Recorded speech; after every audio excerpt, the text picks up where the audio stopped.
and welcome to today's segment of The Power of Money. I'm your host, Michelle Graves, affectionately known throughout the United States for the last 30 plus years as the Money Lady. And if you are a regular viewer, and I'm pleased to say that we have many people that are faithful to watch the show and to give me response, emails, and communications, then you know I have had a commitment to educating individuals, consumers, about the world of money and finance, including real estate, insurance, investments, and bringing you the very best of the best in this industry, talking to them, sharing things that you'd like to ask but may not know how to frame it. So again, this is no exception. This is what I do. I've been a private practitioner for over 38 years. And I know a little bit, and I also know what I don't know. And I tell people in the world of money, you need to know what you know, but you also need to know what you don't know. And then you want to have resources and people that you can tap on that can help you and open up these areas that you don't know. So you'll know a little more than you knew before, but again, that's going to make you dangerous.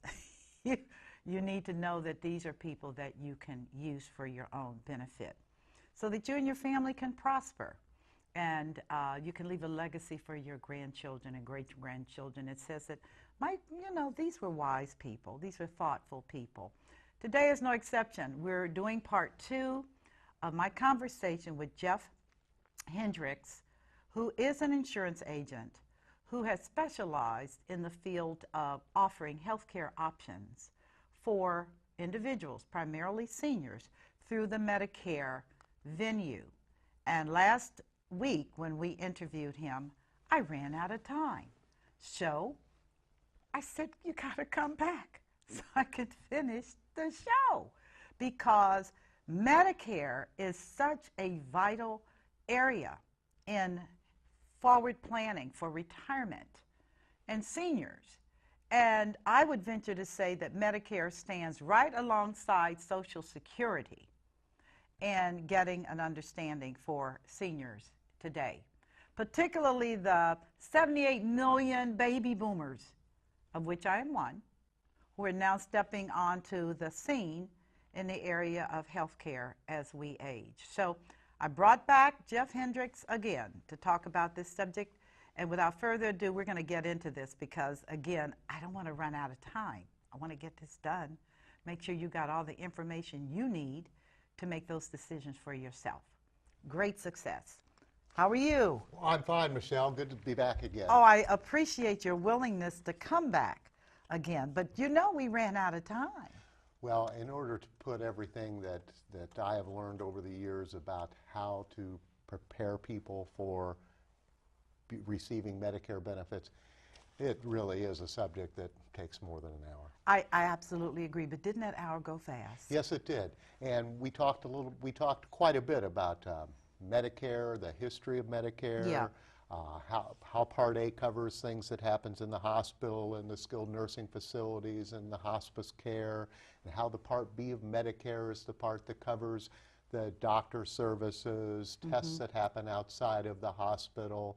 And we talked about the evolution, a little bit about medical care and how that's impacted the coverages that are provided by Medicare A and B, and how over time, for example, Part A initially had a $40 deductible for going in the hospital, and that's $1,260 today. So from 1965 to 2015, that number went from $40 to $1,280.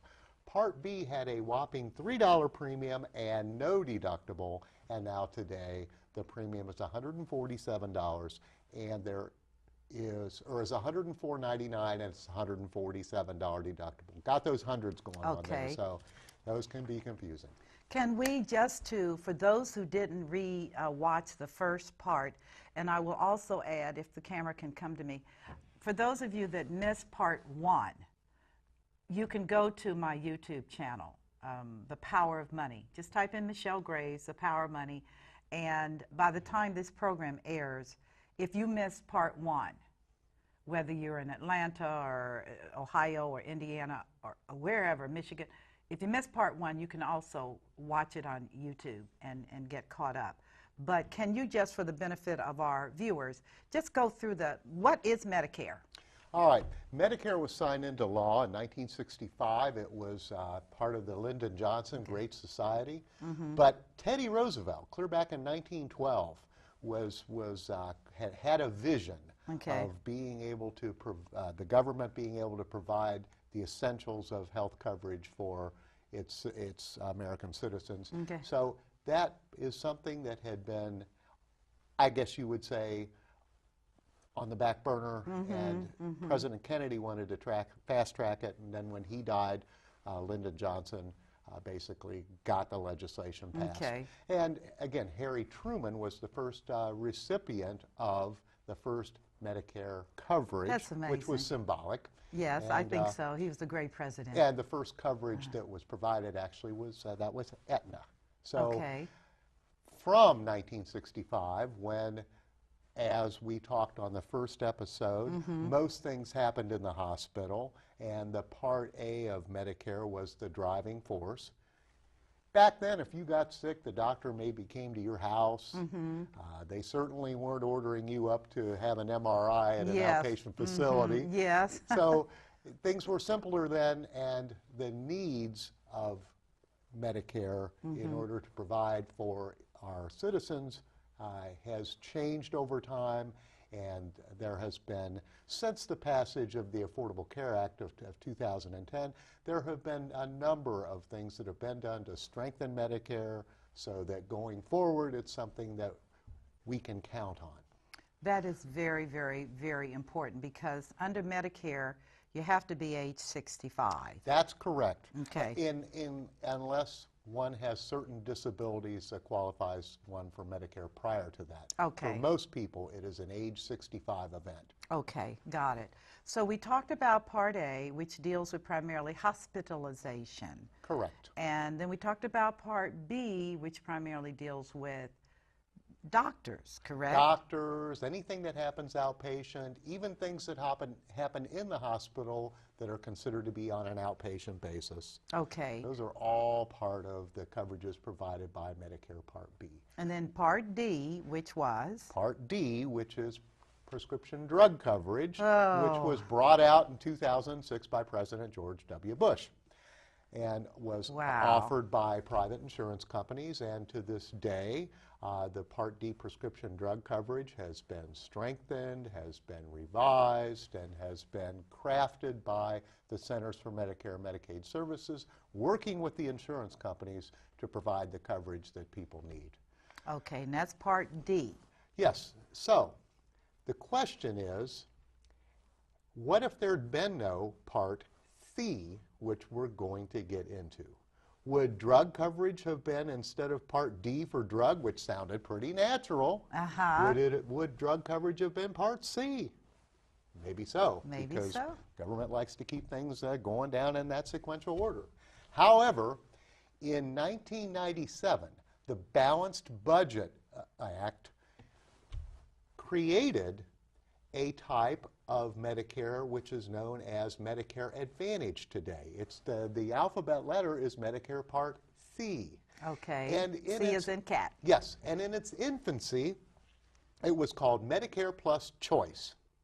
Now, why did the government, after already having Medicare Part A and Part B, why in the 90s did they decide, after 30-some years of Medicare coverage being around, why did they decide they needed something different, Michelle? I have no idea. This is the government. It's also the, yes, that's true, and it's also the evolution of medical care as it has been received in our society. For example, back when Medicare was originally designed, one of the things that they wanted to make sure of was that the government was on the fast track of paying providers for participating in Medicare. So the rule was 10 days, Medicare will pay your claim. So when doctors or medical equipment providers submitted bills, they knew that they were going to be paid in 10 days. In 10 days, not in 90 days, not in 120 days, not when they got around to it, but within 10 days.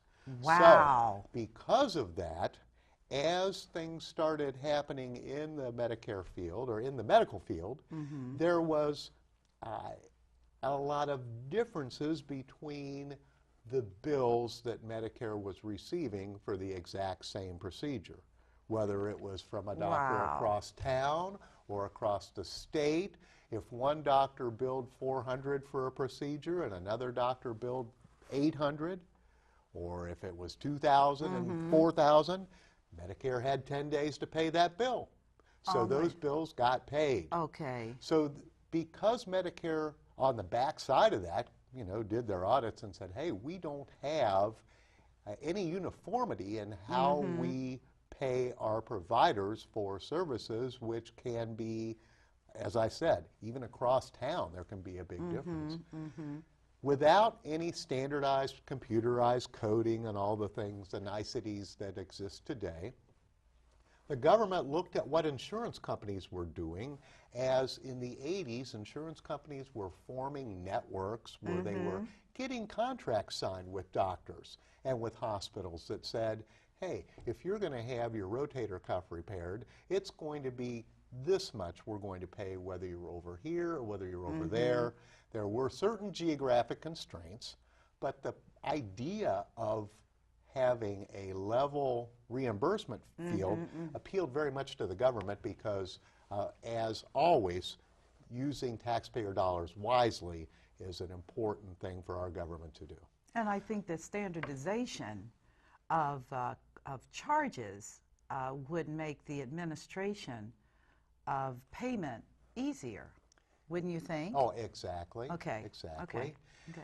And as many things in our society have evolved over time, many times they start in Eureka, California. Yep. So there were what's called pilot demonstration programs that our government was doing in conjunction with Kaiser Permanente was the name of the company in California. Those projects were starting as early as in the mid-'80s. Oh, my goodness. So by the I didn't time know. the Balanced Budget Act of 1997 came into being, there was enough track record for the government to say, we want to move forward with this on a national basis. So Medicare Plus Choice, which is now known as Medicare Advantage, was officially born in 1997. Okay. Now, these Medicare Plus Choice plans were a private option provided by insurance companies, and they had attractive add-ons. For example, prescription drug coverage, which had previously didn't exist. Prescriptions were now being covered under these Medicare Plus Choice plans. So whereas Medicare Part A covered the hospital, Medicare B covered things outside of the hospital, but neither one of those picked up any coverage for prescription drugs. At that time. Yes, at that time. Okay. The Medicare Choice plans offered that to the consumer, and what Medicare said to the insurance companies when they allowed them to market these products was, we want you to give people more than original Medicare. Thus the term of Medicare Advantage came about. Gotcha. Now, between 1997 and 2003, there were a lot of things that went on in the area of Medicare Advantage plans or Medicare Plus Choice plans. There were plans all over the country. There were plans in the country. There were plans in the city. The Medicare Modernization Act of 2003 changed the names from the Medicare Plus Choice to the Medicare Advantage plan, and also set some new standards for the insurance companies. And that was in 2003. And that was in 2003. Now, if you fast forward to today to see how the Medicare Advantage plans are operating, in 2014 there were 94 Medicare Advantage plans available to Medicare beneficiaries in the state of Ohio, and only 29 in our southern neighbor, Kentucky. Okay. What that points to is the fact that over time, it has been proven that the Medicare Advantage plans work best in an urban setting where you have the highest concentration of Medicare beneficiaries, doctors, and hospitals. Those are the areas that the Medicare Advantage plans have the most cost-effective and efficient administration. Also, the numbers that are there allow for more attractive plans. When the insurance companies were offering these plans in all different areas of the country Right. and some of the rural areas, there was difficulty in the plans being cost effective. Okay. So over time, the plans that were available in the rural areas have been curtailed in a lot of instances simply because they were not as effective as original Medicare A and B in those areas. So let me ask you a question, and that is that based upon what I'm hearing you say, the Medicare Part C has proven to be most effective in large urban areas, You could say city. Well, I'm Part going to C say for city. C is Part C. So you're looking at Atlanta and Nashville and Cincinnati, Dayton, Detroit, these areas where they have large senior populations as well as hospital networks and doctors. Is that the profile that we're looking at? That's exactly right. Okay. And the idea of the Medicare Advantage plan, again, to give people more than original Medicare. Right. The Medicare Advantage plans followed pretty much the type of commercial insurance, and I say that's business insurance, right. that employers were providing to their employees. Okay. So for people that were coming to the age 65 point, who had had a plan from their employer, which had co-pays for doctor visits, co-pays for being in the hospital, co-pays for outpatient procedures. The transition from a plan like that at work to a Medicare Advantage plan was oftentimes easy for people to Right, because they're to get a familiar grip with it. on. Yeah, Yes. they're more familiar with that type of a plan. When those type plans were made available and explained to people and they were already used to it, it was a good fit. Now, price-wise, and I'm sure that you as an advisor have done some comparative analyses, would the Medicare Part C for city be more cost efficient? And Michelle, that is where, like many things in life, it depends on the circumstances. It depends on the circumstance. A simple way of looking at it is the original Medicare A and B is pay whether you go. Okay. Because you're paying ongoing premiums for the benefit of when something happens. It's a group type of a concept. And when something happens, the Medicare A and B plans typically have less risk as far as out of pocket because you're paying a premium every month. Right. So you've got pay whether you go to the doctor or not, which would be a simple explanation of Medicare A and B, versus pay when you go, which is the structure of most of the Medicare Advantage plans. For many years, Medicare Advantage plans charged no additional premium beyond the $104.99, which is the current going rate for most people for Part B. And the success of the Medicare Advantage plans, in 2014 in Ohio, 38% of the people that were Medicare beneficiaries, 38% were enrolled in Medicare Advantage plans. So let me ask you a question, if you don't mind, and that is that under the Part C, you get your prescriptions. Many of the plans do cover prescription drugs. None of You're them correct. do. Is there a copay or a deductible under the Part C? It varies It by varies by plans. the plan. Oh my God, So- Jeff, this is confusing. Well, how does one make a determination? Do you do a spreadsheet? Do you do an Excel spreadsheet? Once again, when it comes to these things, Okay. as a consumer, working with someone who has been around the block in this area of coverage can be very helpful.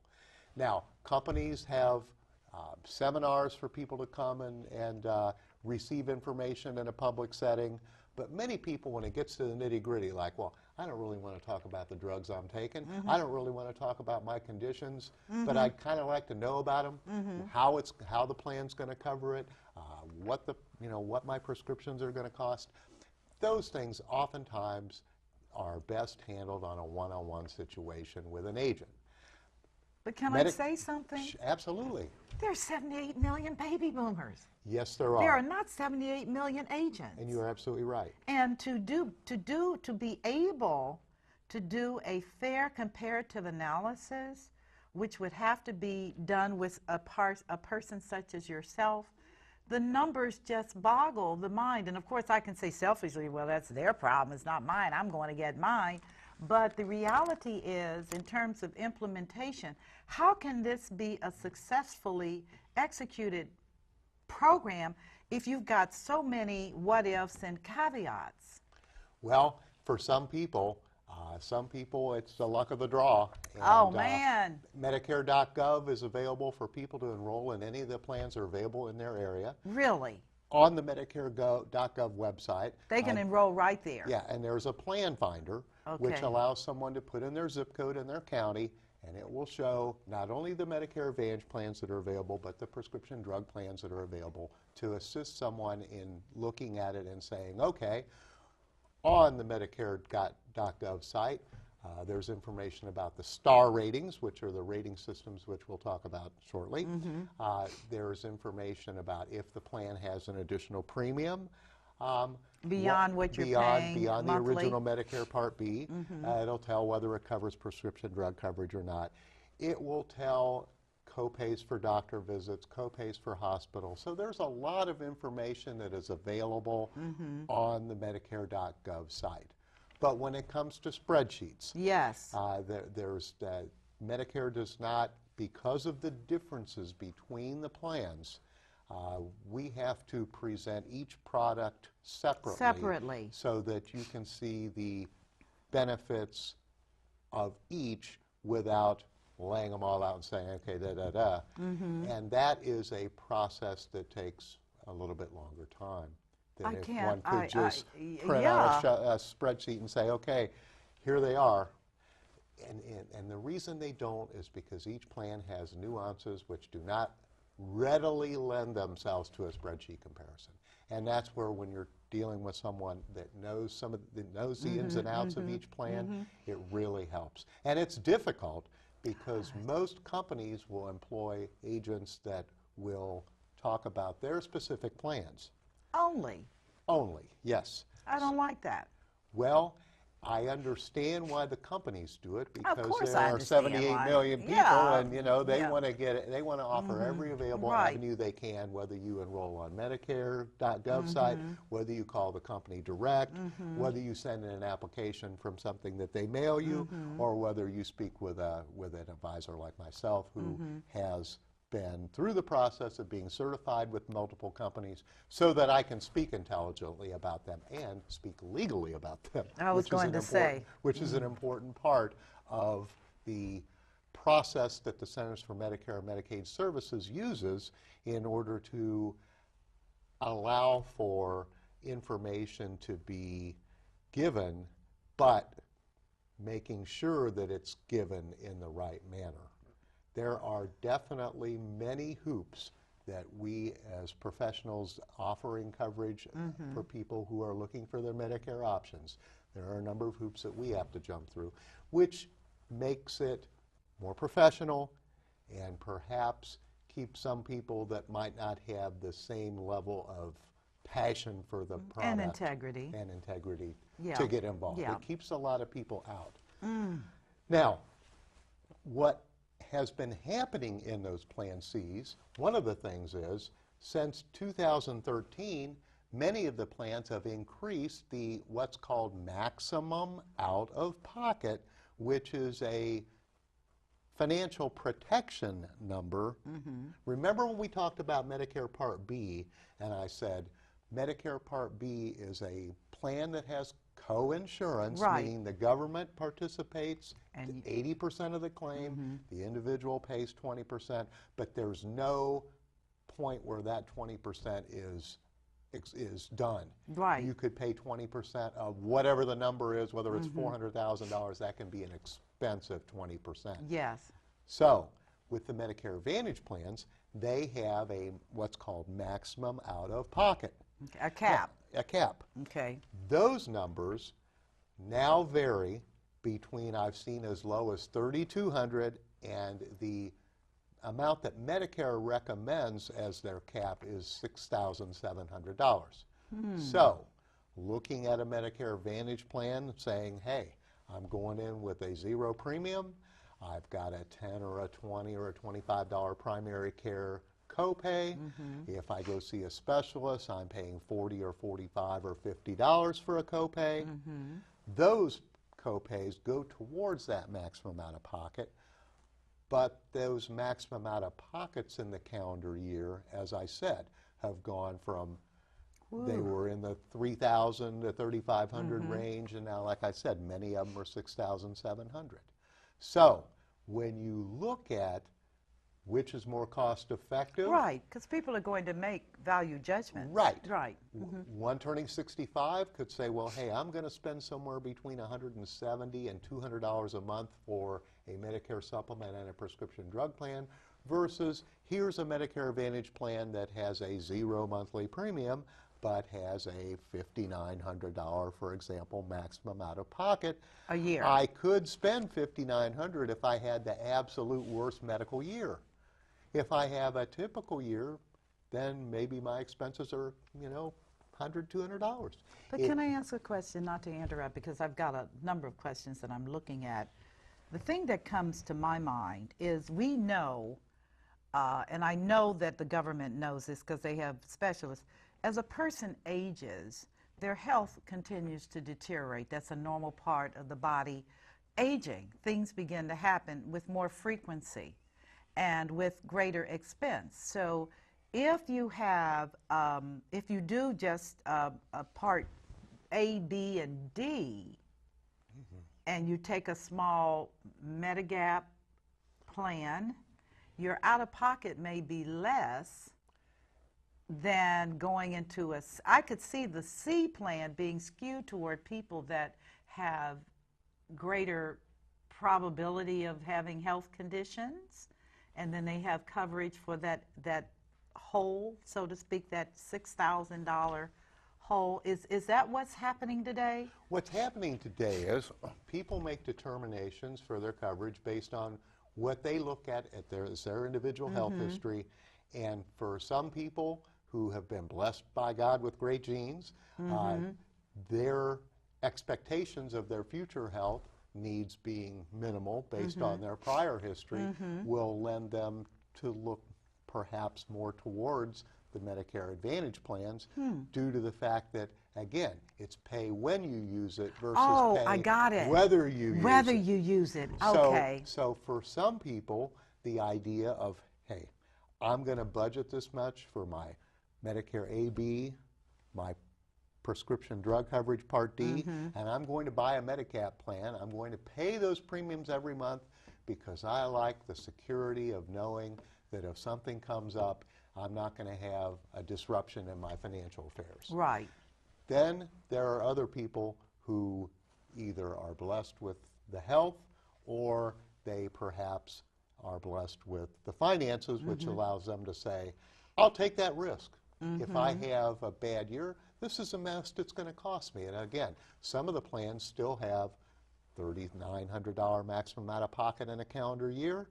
And if one is looking at that as a maximum out of pocket, okay, and that you can self-insure and for, they're figuring, well, hey, if I go the tried and true route, I may spend $2,400 a year and not use any of it. Right. Whereas I got it. Got I it? see it. I got it now. Okay. Yes. So it is a cost benefit yes, it comparison. absolutely is. It's not something that we can sit out and spreadsheet, but we can discuss how those how different claim options would be paid under a Medicare Advantage plan versus paid under a Medicare supplement plan. And again, with the Medicare supplement plans, one can buy varying levels of coverage. Okay. So the options are all over the place for Medicare beneficiaries, which is good.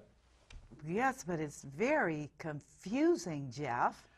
Well, yes, Yes, it is. it And for is. many people, again, for people who have worked for a company and they've had, companies got full-time people that do nothing but, Yes. but arrange for coverage and make sure that that coverage is being implemented. Now, someone turns 65 and you get to be that person. Oh, thank you You get to so now much. figure out, you know, do I want to get my insurance license or do I just want to get this coverage? Right. Because I'm not, literally, do I want to Yeah. get an insurance license or do I, oh, so please. so for some people, it's not a daunting task and they're confident and they move through it. And then there are other people that when the Medicare and You book comes my each year, God. which is about this thick, which has all kinds of information about Medicare, about plan options. It sits on the coffee table along with Fuzzes the other over. literature. You and they glaze say, over. okay, what am I going to do?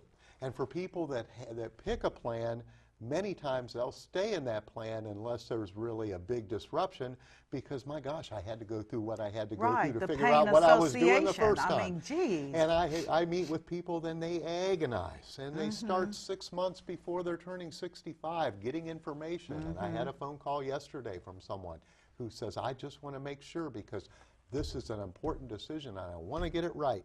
Well, So- see, that's where I guess my angst is, just as a professional, because there are too few people like Jeff Hendricks. Come on now. There are too few people that are licensed, because you have to be licensed And certified. and certified.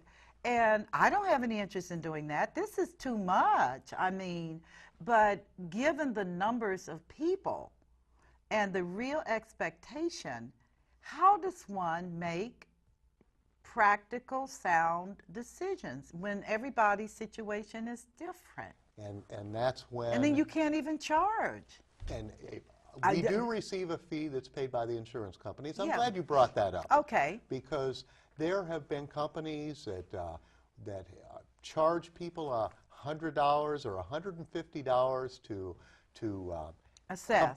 to assess their situation. They give them then, oh, you could take this, you could take that, you could take this, you could take that, 5 or 6 choices.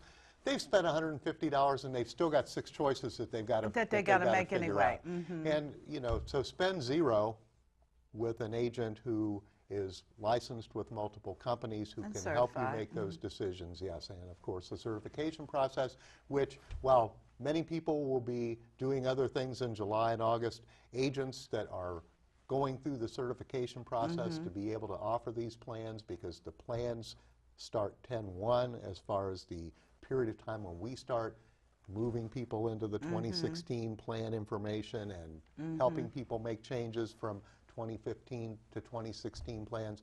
We'll be sitting in front of a computer July and August doing all this the stuff, certification. yeah, trying to get- That's what it takes to do this job. Wow. That is so absolutely mind-boggling.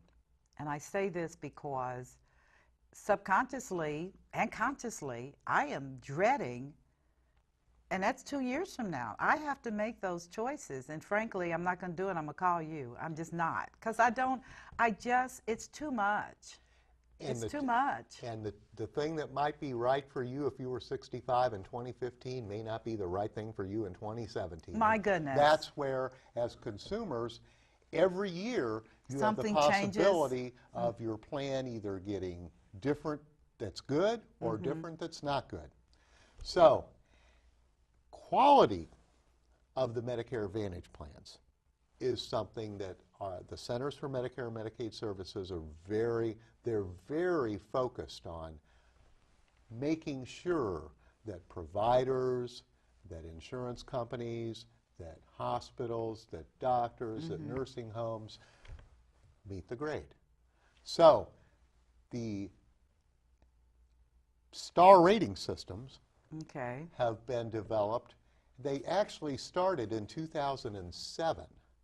And the star rating system is a system by which the government gives each of these, the nursing homes, the hospitals, the doctors, the pharmacies, the insurance companies, gives them guidelines. Got it. And measurable and scorable. And the results of the star ratings have a lot to do with the Medicare Advantage plan receiving funding, receiving less funding, receiving more funding. So the name of the game is, if we can deliver the goods, we're going to have more money to make our plans even stronger. So what you're seeing in the marketplace is, in 2009, only 17% of the companies were meeting the 4-star or 5-star level of star ratings. In 2015, 60% met the 4 or 5-star ratings. Oh, that's an incredible shift. Well, when the government says, you know, we're putting our money where our mouth is, and what our mouth is saying is, you need to do these things. And all of the things for the star ratings are designed to improve the quality of care that our Medicare beneficiaries receive.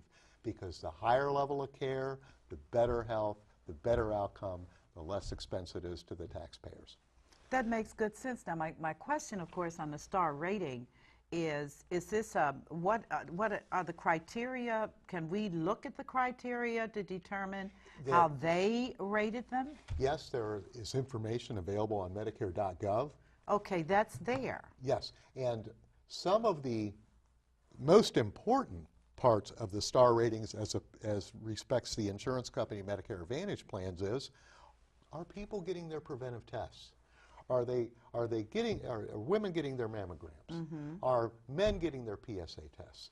You know, are people getting their cardiovascular tests? Are they watching their A1C, watching their sugar levels? Are people getting a glaucoma test?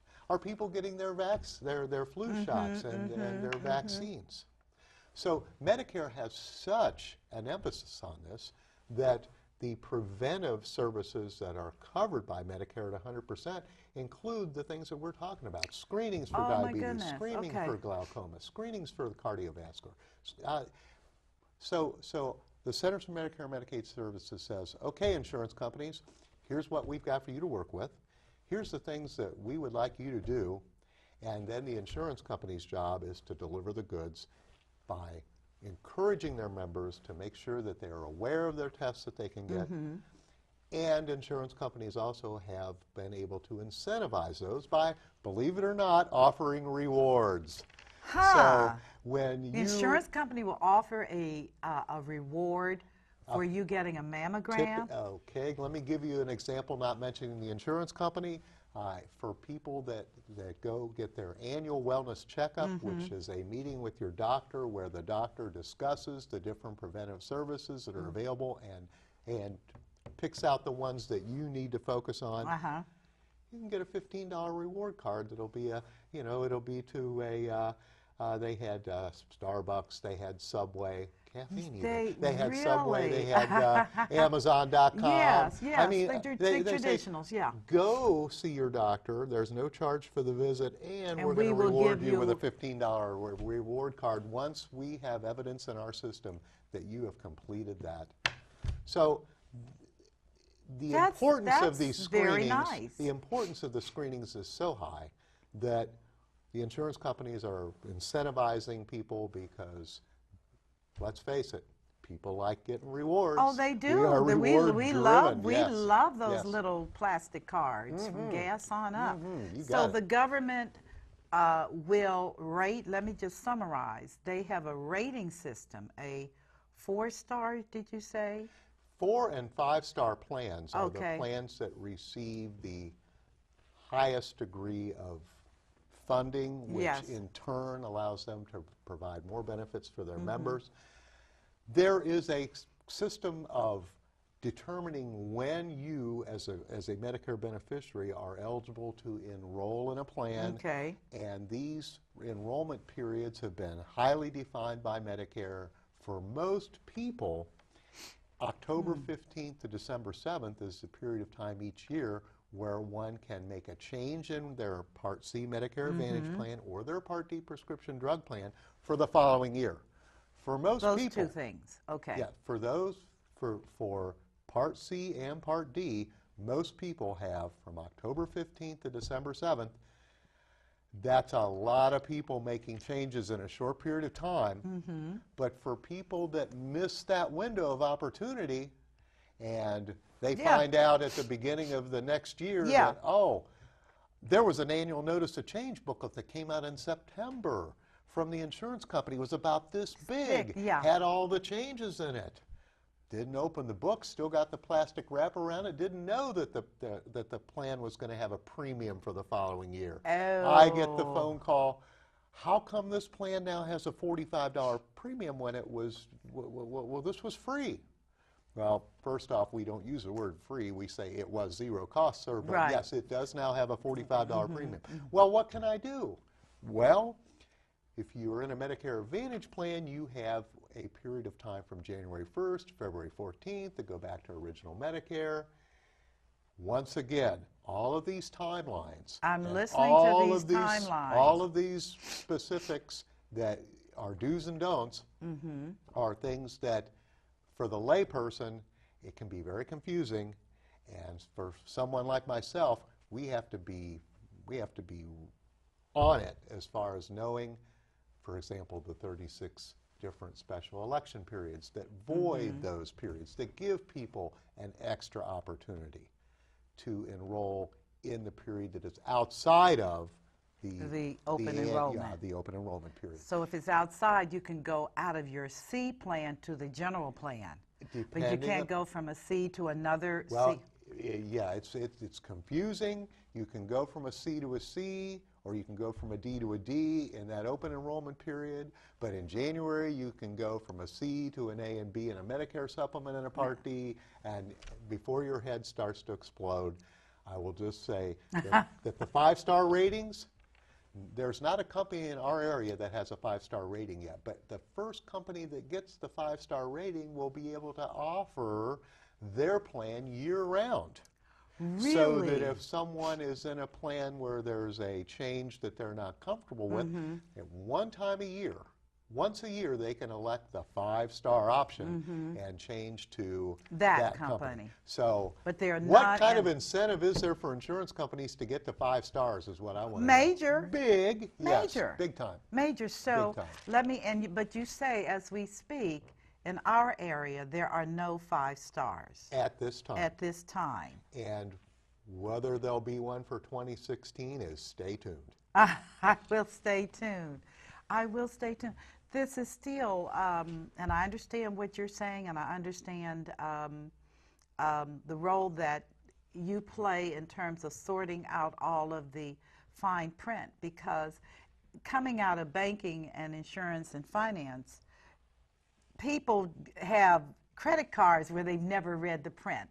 People sign mortgage documents where they never read the fine print. Excuse me, you sign those documents and they just keep coming. And they just don't. They just keep coming. They just keep coming. Sign, sign, sign, sign.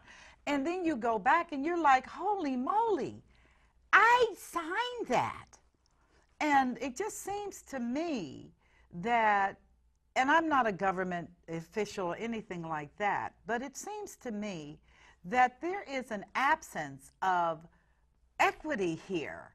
You can't make prudent decisions if you don't have an understanding of what the decision is. That's a very good point. That's a very good point. Well, I appreciate you saying it's a good point, Jeff. Well, it's a good point. You know what I'm saying.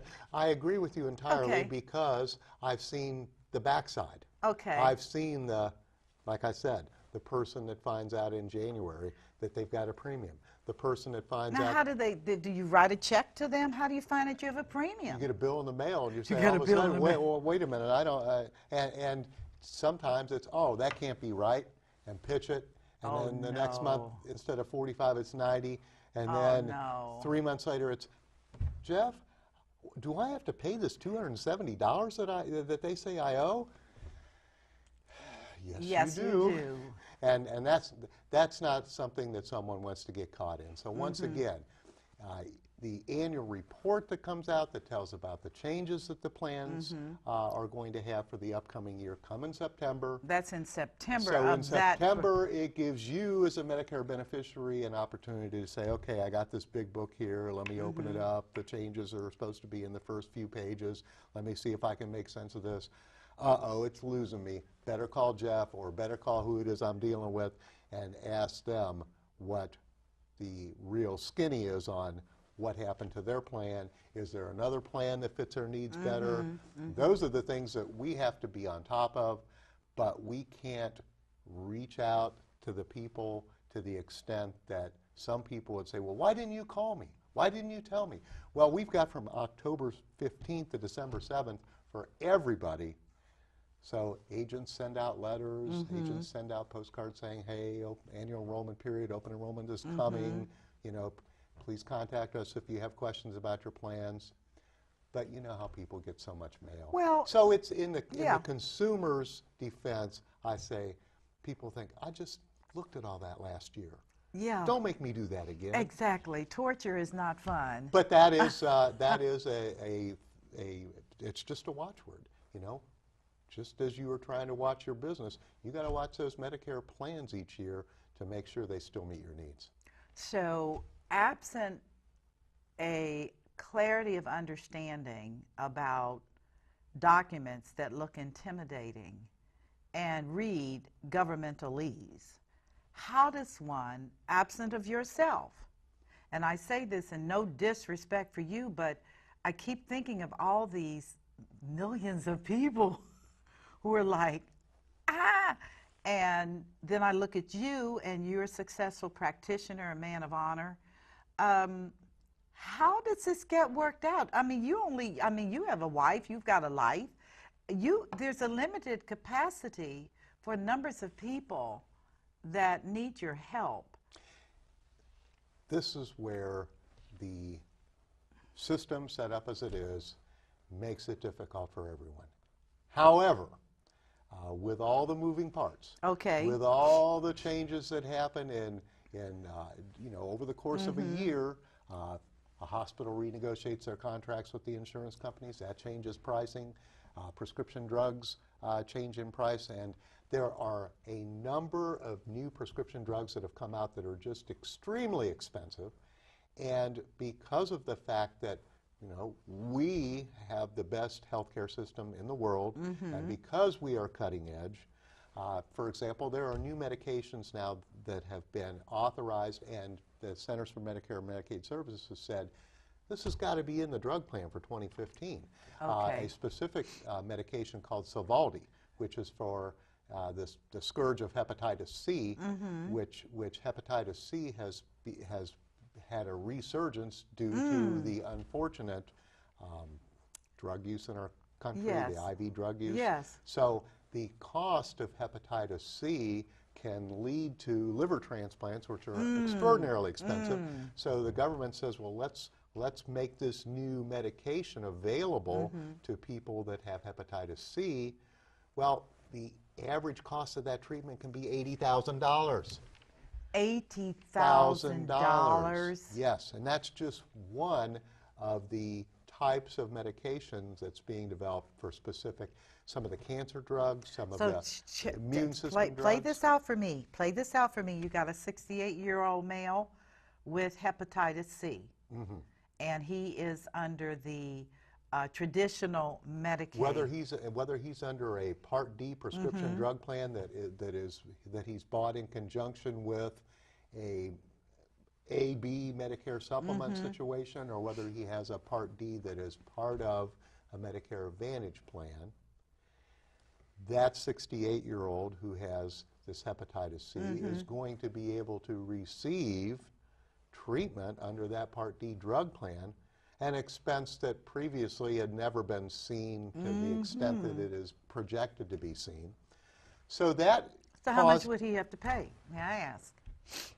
If it's $80,000 as expected cost. Well, the prescription drug plans have a maximum out-of-pocket in the calendar year of $4,750 before you get to the point where the drugs are very cheap. Okay. So, you know, you can say a $5,000 number is a maximum number for treatment that would cost $80,000. It's costing the member $5,000. So now, but here's my question. Yeah. Okay. How many of those can the insurance company absorb? Exactly. Yeah. I'm a businesswoman. So are you. Nobody is stupid out here. So if the difference, the spread between the 5 and the 80 is $75,000, who's paying that? Well, that's going to be an interesting situation going forward as these new medications are made available and the financial impacts of them being used in treatment going forward. How is that going to affect the prescription drug plan premiums? Last year, really? premiums went up for the first time that in some of the lower plans, the premiums went up 15–20%. Now, at the same time, there were some plans that were more expensive that came down in price.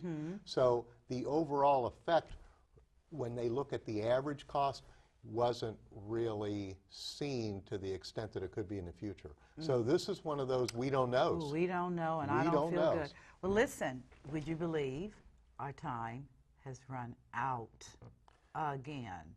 Well, we covered everything. C, we covered most of D. I will encourage you, if you are looking to, if you have a situation where you have a family member, or maybe a parent that is going to be looking at nursing home coverage, Medicare.gov has a Medicare.gov nursing home compare on their website, where they've got the ratings within your zip code. Oh my goodness! Of all the nursing homes. That's helpful. And my last thing would be for anyone who's making less than about $18,000 a year single or $24,000 married, you want to call Social Security and ask, or call an agent like myself and ask about extra help for their prescription drug coverage, because that is where people in our society who have not been able to maximize their retirement options and are living, and they're just living day to day. They literally are. That's where people that have income at that area can receive help on their prescription drug plans. Give us your phone number. It's 513-379-4400. Say it again. 513-379-4400. Well, folks, here we are again. Session 2 with Jeff Hendricks on Medicare.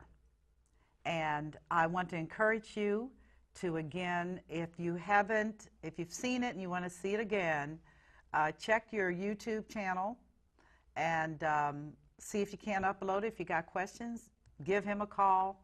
I'm not going to sit up and tell you to give me a call, because I'm just like you. I'm trying to learn this stuff too. And I got 2 years to figure it out, and time really does go fast. So I want to thank you for being a part of this dialogue about Medicare. Hopefully, in my viewing audience, those of you that have questions can email, and they can always call. I thank you for being a part of my world, as always, every week on The Power of Money. And in closing, peace, life, and lots of love. God bless you. You take care. See you next time.